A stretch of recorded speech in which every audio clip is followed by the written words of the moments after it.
All right, everybody, welcome back. Ready for another deep dive? Today, we're tackling a classic, Brian Tracy's Eat That Frog. A classic for a reason, right? Definitely. And to get to the heart of it, we're using this awesome YouTube video that, breaks down all the key ideas from the book. Cuts to the chase. Exactly. Because, let's be honest, sometimes those business books can be a bit much. So we're doing the heavy lifting for you. Now, tell me, have you ever looked at your to-do list and just felt that, dread? Like, where do I even begin? Oh, absolutely. That feeling of overwhelm is so common, and that's exactly where Eat That Frog comes in. Okay, not literally, though, although the image is pretty vivid. Definitely not suggesting actual frog consumption. It's a metaphor, right? The idea is you tackle that big, challenging task, the one you're most likely to put off, first thing in the morning. So instead of easing into my day with, emails or whatever, I should jump right into that presentation I've been avoiding. You got it. It seems counterintuitive, I know. It does. But trust me, the psychology behind it is powerful. Picture this. You conquer that beast of a task early on. Right. The rest of your day. It feels lighter, more manageable. You ride this wave of accomplishment, and that initial momentum, it just fuels you forward. I can see that.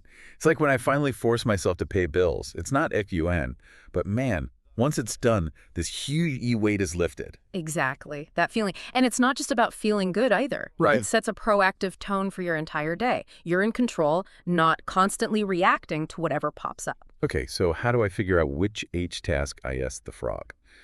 My to-do list is basically a swamp at this point.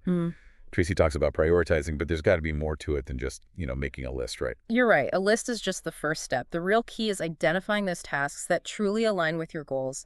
What actually moves the needle? What will have the biggest impact if you get it done? This takes a step back, honestly evaluating how you spend your time. Which is hard. Yeah. Because things change all the time. New priorities pop up, deadlines shift. How do we keep our frog pond, so to speak, from getting totally out of control? You're spot on. Things do change. That's why regularly reviewing and updating your list is essential. What was a priority yesterday might not be today. And being ruthlessly honest with your time estimates? Yeah. That's huge. We tend to underestimate, which then leads to that feeling of overwhelm. So we found our frog, prioritized our swamp. Yeah. Now, I remember something about Tracy's 80-20 rule. Does that tie in here? Absolutely. The Pareto principle, as it's formally known, says that roughly 80% of your results come from just 20% of your efforts. Oh, right. So the question is, can you identify that crucial 20% in your work? That's a great question for our listeners to think about. Is it those client calls that bring in the big bucks? Or is it finally streamlining that one system that's been causing bottlenecks? This takes some real self-reflection. It does. But it can be a total game changer. Because once you pinpoint your high-impact 20%, you can intentionally structure your day to focus on those activities. This all sounds fantastic in theory, but let's be real. Procrastination is a beast. Yeah. I can have the most perfectly prioritized list and still find myself organizing my desk drawers instead of tackling that big project. Been there. Oh, yeah. So what's Tracy's antidote to this universal struggle? He's all about breaking down those monster tasks into smaller, more manageable chunks. Remember the old saying, how do you eat an elephant? One bite at a time. I'm sensing a theme here. You got it. Suddenly, that intimidating project feels less overwhelming. Each small step you complete builds momentum, and you keep chipping away at it until, before you know it, you've devoured the whole thing. There are even techniques like the Pomodoro Technique to help you stay focused during those bites. Pomodoro, like the tomato. It does sound delicious, doesn't it? But this technique is all about working in focused bursts, typically 25 minutes, followed by a short break. It's a great way to avoid burnout and maintain your concentration. Okay, I'm already feeling more productive just talking about this. But even with the best time management tricks, we only have so many hours in the day, right? Even productivity gurus can't do everything themselves. And that's where the art of delegation comes in. And I emphasize art because it's not about just dumping tasks on others. It's about empowering your team, choosing the right person for the job, giving clear instructions. But then letting go. I mean, it's hard to resist that urge to micromanage when you really care about the outcome. Oh, it's a struggle. It takes practice, trust. But the rewards, they're huge. Effective delegation not only frees up your time, it allows others to grow, develop their skills. Okay, so we've talked about tasks, but all this productivity talk feels a bit empty without mentioning goals. It's not just about being BUS, it's about being busy doing the right things. You're absolutely right. And Tracy's a big believer in setting clear, specific goals. Yeah. It's not enough to say, I want to be more productive. Your goals need to be measurable, achievable, relevant. Wait, is this where SMART goals come in? Specific, measurable, achievable, relevant, time-bound. Bingo. And the beauty of SMART goals is they provide a roadmap for your efforts. They give you a clear destination, help you stay motivated along the way. Okay, this is all making sense, but I'm curious, how does Tracy's law of 3 tasks fit into all of this? That's where we get to the essence of daily prioritization. Every morning, ask yourself, what are the 3 most important things I need to accomplish today? So like picking the top 3 frogs from your swamp, the Yeah. ones that'll have the biggest ripple effect. You got it. And the key is to tackle those 3 tasks early in the day, ideally before anything else can derail your focus. This is brilliant. But even with a clear plan, I know I can get bogged down in decision-making, analysis paralysis, they call it. Ah, yes. Is there a way to be both thoughtful and decisive? Great question. Tracy acknowledges that overthinking is a productivity killer. He stresses the need for decisive action, but not blindly. It's about gathering enough info, considering the options, and then, crucially, making a choice and moving forward. So planning is key here, right? If you've already kind of mapped out your day, anticipated potential roadblocks, those smaller decisions feel less weighty. Exactly. It's like having a script, not for every detail, but for the overall flow of your day. Mhm. This minimizes decision fatigue, lets you stay focused on what truly matters. But even with the most brilliant plan, there's one crucial ingredient we haven't mentioned yet. Oh, I know what you're going to say. Self-discipline. I mean, all these strategies are great, but without the willpower to actually apply them, they're just words on a page, right? You hit the nail on the head. Self-discipline is the foundation on which all these productivity techniques are built. It's about showing up consistently, resisting distractions, and building those habits that support your goals. Okay, but self-discipline can feel so abstract. Like, how do you even train your willpower? Is there a gym for that? Uh-huh. Love that. Tracy often compares willpower to a muscle, one that needs to be exercised. The more you practice self-control, the stronger it gets. And just like with physical training, consistency is key. Small, daily acts of discipline, like resisting that urge to check social media every 5 minutes, build up over time. That makes sense. So I'm realizing how interconnected all these concepts are. It's not just about eating the frog. It's about building this whole ecosystem of habits and strategies that support your productivity. That's a fantastic way to put it. It's not a one-size-fits-all approach. It's a toolkit that you can personalize to fit your own unique needs and goals. And speaking of personalized, we've covered a lot of ground here. We have. From tackling our biggest tasks to setting SMART goals to even exercising our willpower muscles. But before we move on, there's one crucial piece of the puzzle we need to address. Because productivity isn't just about pushing ourselves to the limit, it's about sustainability. It's not about burning ourselves out. It's about creating a rhythm we can actually maintain. Work-life balance, all that good stuff. You nailed it. It's about sustainability. And Tracy doesn't just want you to be a productivity machine. All right. He wants you to thrive.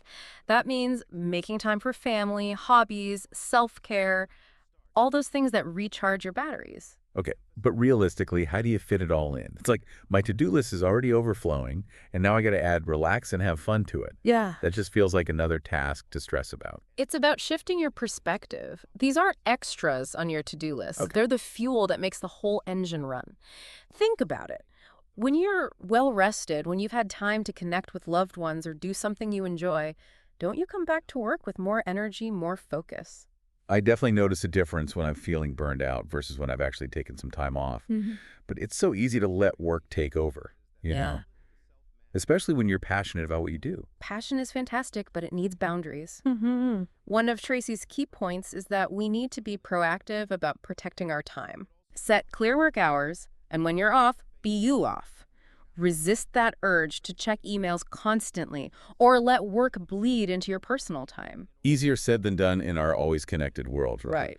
But I see what you mean. It's about setting those boundaries, not just for others, but for ourselves. Exactly. And it's not just about time management, it's about energy management. Ooh, I like that. Are there activities that consistently drain you? Maybe it's certain types of meetings or dealing with a particular client. Once you identify those energy vampires, you can start to strategize ways to minimize their impact.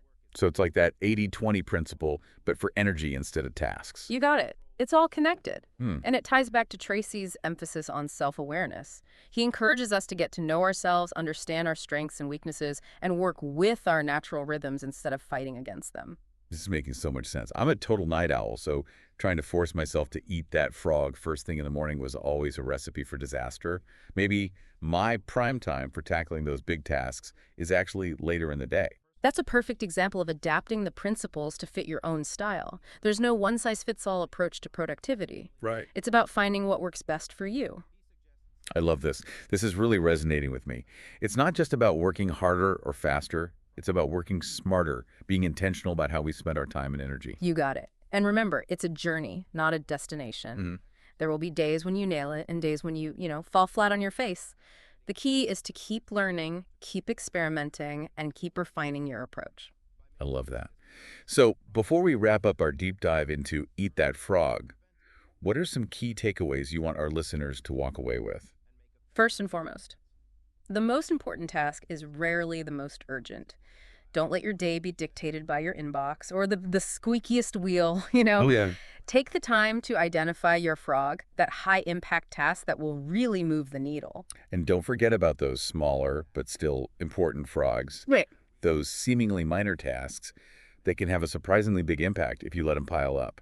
Exactly. Like responding to that email that takes 2 minutes now but could turn into a major headache if you ignore it. And once you've identified your frogs, prioritize them ruthlessly. Use the 80-20 principle to guide your efforts. Focus on the activities that will yield the greatest results and delegate or eliminate the rest. Absolutely. And don't be afraid to break down those big, daunting tasks into smaller, more manageable chunks. Right. Remember, how do you eat an elephant? One bite at a time. It's become our mantra for this episode. I love it. And don't forget about the power of delegation. It's not about dumping tasks on others. It's about empowering your team and freeing up your own time to focus on your highest value activities. And maybe most importantly, remember that productivity isn't about being a robot. It's about creating a sustainable and fulfilling life. Prioritize self-care, set boundaries, and find those activities that recharge your batteries. Because ultimately, it's not about how much you get done, it's about how much you enjoy the journey. Beautifully said. So, as we wrap up our deep dive into Eat That Frog, I'm curious, what's one specific action our listeners can take today to implement these principles? That's a great question. I'd say before you do anything else, take 5 minutes to identify your frog for tomorrow. Your most important high-impact task that'll set the tone for your whole day. Write it down, put it somewhere you'll see it first thing in the morning, and commit to tackling it before anything else can sidetrack you. And then enjoy that feeling of accomplishment and momentum that comes with conquering your biggest challenge early on. It's a game changer, trust me. I'm convinced. I'm already planning my frog eating strategy for tomorrow. Excellent. And remember, we'd love to hear about your experiences. Yeah. What are your biggest productivity challenges? What strategies have you found helpful in overcoming procrastination and achieving your goals? Share your thoughts and insights in the comments below. We might even feature your story on a future episode. Until then, stay productive, stay focused, and most importantly, Eat that frog. It's incredible how much is packed into this idea of eat that frog. It's not just about getting things done. It's like a whole approach to life, you know? Being more intentional with your time. I think that's why Brian Tracy's stuff resonates with so many people. It's timeless. It is. It's not just tricks and tips. It's about a mindset shift. Like, you can take control. Yeah. And it's not about becoming a robot, some super efficient machine. It's more about figuring out what really matters to you. Absolutely. Aligning your actions with those values. Finding that balance, Right. Ambitious but balanced. Yeah. That's the sweet spot. One thing that really hit home for me was Tracy's emphasis on boundaries. Oh, yeah. So easy to let work take over these days. It is a constant battle, honestly. But creating those lines, work time versus personal time, that's key EY to avoiding burnout. Big time. And it's not just external boundaries like, okay, these are my work hours, but internal ones too. Right. Like learning to say no. Yes, to those commitments that drain you. That don't align with your goals. Exactly. Tough to do sometimes, but so important. I'm totally guilty of spreading myself too thin, like FOMO, But really, I'm just ending up exhausted. My focus is all over the place. It happens, but remember, every no you say opens up space to say yes to something else. True, and that something else might be way more exciting or just, time to recharge. Exactly. And speaking of recharging, self-care, it's not just pampering, it's about taking care of yourself. Mind, body, soul, making those choices. Right. And it looks different for everyone. For some, it's exercise, meditation. Others, it's nature, music, whatever fills your cup. Exactly. The point is, find what works for you and make it a priority, not an afterthought. Make it non-negotiable. So, wrapping up our Eat That Frog deep dive, I think the biggest takeaway for me is this. Productivity isn't the destination, it's the journey. You know? I love that. It's an ongoing process. Exactly. Experimenting, figuring out what works. What works for me might not work for you. Totally. And what works for you today might change tomorrow. So true.